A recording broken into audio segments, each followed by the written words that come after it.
Welcome to the presentation for Lab 4 of the Intro to Experimental Methods class at the Georgia Institute of Technology. This presentation will be about the Rijke tube and its dynamics, and will consist of four main components. Starting with the introduction, we will then move on to the methods of conducting the lab, or the approach, followed by the results, and then the conclusion.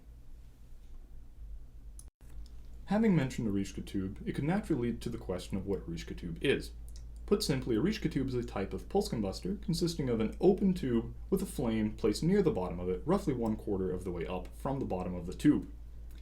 Initiating the flame creates a pulse of hot air which starts to oscillate in the tube at the tube's resonant frequency.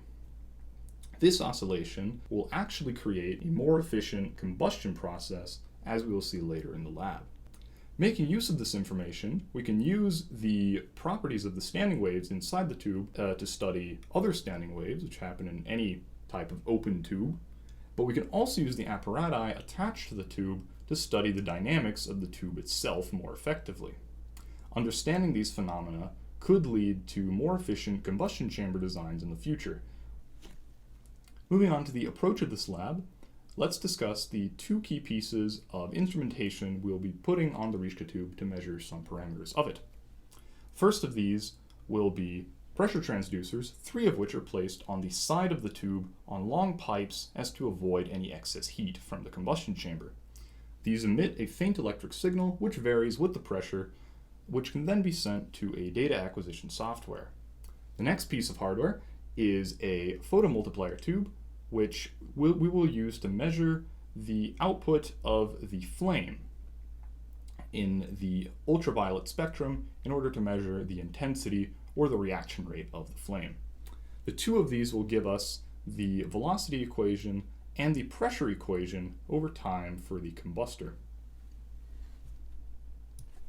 In order to do this, we first measure the positions of the transducers on the Rijke tube and the length of the Rijke tube itself so we can calculate theoretically what a standing wave would be.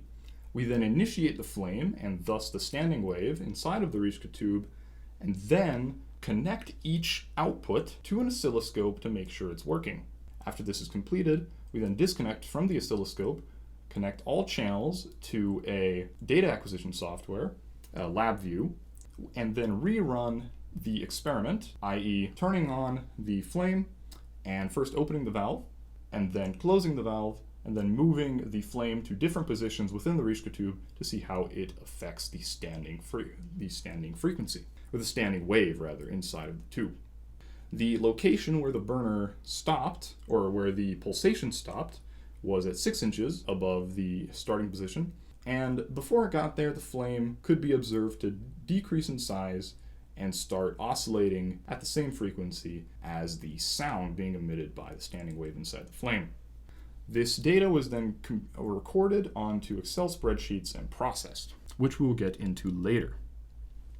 As we discussed in the previous slide, the flame changed while the burner was being moved up and down, and as the valve at the back of the tube was closed and opened.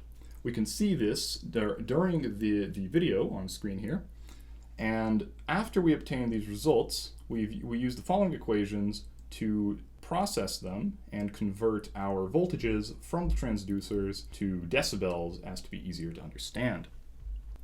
Finally, we obtain our results. Briefly, our methods of data reduction, as discussed before, we're converting the RMS voltage of the transducers to the sound pressure level in decibels, which we can see on table 2.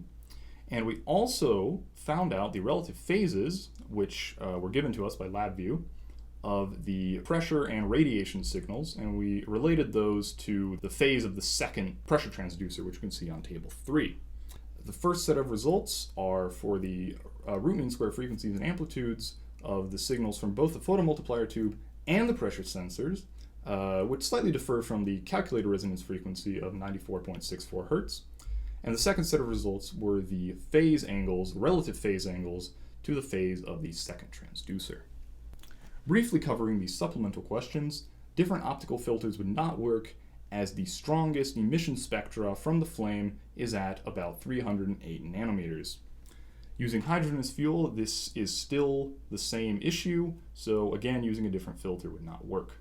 If we wanted to create a Rijke tube in which the frequency could be changed, you could use two thin tubes which were very close in diameter to one another, which could then be moved relative to one another, and the flame could be adjusted accordingly. Finally, our main takeaways are that using a constant heat source, a standing wave can indeed be initiated inside of a Rijke tube. Our combustion efficiency also increases when the standing wave is initiated, as we saw, because the photomultiplier voltage lowered. Some things to note are that our calibration curve for the transducers wasn't perfect, so neither are the decibel values, and our calculated frequency was slightly different from our observed frequency. Thank you.